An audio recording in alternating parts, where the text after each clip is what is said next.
Houston, it's silly to look at the first game of a playoff series and draw many big conclusions from it. The NBA playoffs is all about feeling out your opponent and making adjustments over the long haul. Look no further than the first round of these playoffs, when Paul George and Oklahoma City came out firing at home and controlled Game 1 against the Utah Jazz from start to finish, only to get dominated in the next 3 games and eventually lose to the Jazz in 6. And yet, after this weekend's opening volleys in the Western Conference semifinals, it's hard to come to any conclusion other than this, that we are heading toward a Houston Rockets Golden State Warriors Western Conference Finals, which is the series we've been expecting in the West all season. There was plenty of concern going in that the streaking New Orleans Pelicans could give the Warriors, an injury-dampened team that hasn't nearly displayed this season the greatness we've come to expect from them the past 3 years, a run for their money.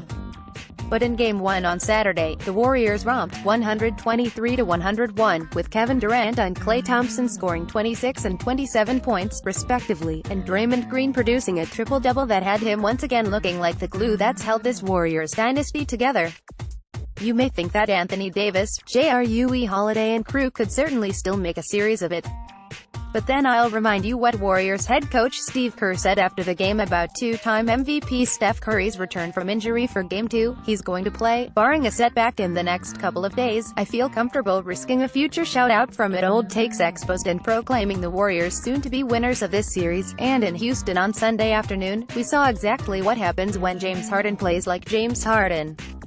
In the first round against the Minnesota Timberwolves, Harden was hit or miss. Between the beginning of Game 2 and halftime of Game 4, Harden had his worst shooting stretch of the season. And then, in the third quarter of Game 4, Harden went off for 22 points, part of a 50-point third-quarter barrage that nearly set a playoff record and tore out the Timberwolves' soul. We saw more of that Harden on Sunday against a Utah defense that, when healthy, is the NBA's finest. 41 points on 7 of 12 three-point shooting, plus 8 rebounds and 7 assists. The key phrase when describing that dominant Utah defense, though, is this, when healthy. In Game 6 of the emotionally draining series against Oklahoma City, starting point guard Ricky Rubio tweaked his hamstring and missed the rest of the game. He's expected to be out up to 10 days. 10 days from the day the injury was announced is May 8th, which would be when Game 5 would be played in Houston. The Jazz are great, one of the best stories in the NBA this season, but the truth is they need to all be healthy and all be playing their best basketball to upset the Rockets.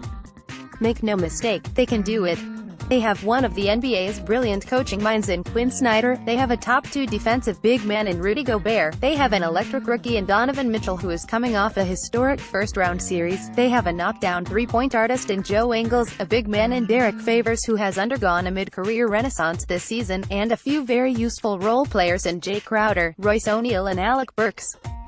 And yet, to stop the NBA's best regular season team without having their starting point guard on the floor, and when Trevor Ariza is playing lockdown defense on Mitchell, PFFFFFFT, ain't gonna happen. Especially when Harden is playing at MVP level. Just listen to Rockets head coach Mike D'Antoni, who was brimming with confidence after a game the Rockets led from the second minute until the very end. He's that good, D'Antoni said of Harden.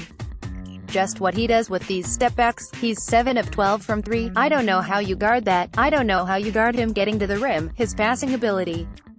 He's got so many ways to beat you. He's one of the best. Their defense is super, but James is James, and when Harden and Chris Paul are both on like they were on Sunday, we're really hard to beat, D'Antoni said. I don't want to say unbeatable, obviously, but those two guys are stellar on offense. We just have a nice balance, and we've got 2 of the best point guards in the world. Stopping those 2, not to mention big man Clint Capella, who was excellent on both ends, and not to mention the bevy of shooters who surround Harden and Paul, is a near impossible ask of any team, even one with as stellar of a defense as the Jazz. For the most part I'm going to do what I do, Harden said afterward. We've seen it pretty much all year, and then trying to stop them without your starting point guard, who is the tip of the spear of your defensive attack and who keeps the ball moving on offense. I don't want to say impossible, obviously, but it's pretty close. I thought initially it's like jumping in ice cold water, Snyder said of playing without Rubio. You have a moment where it's frigid and then you kind of begin to get used to it a little bit, and settle in.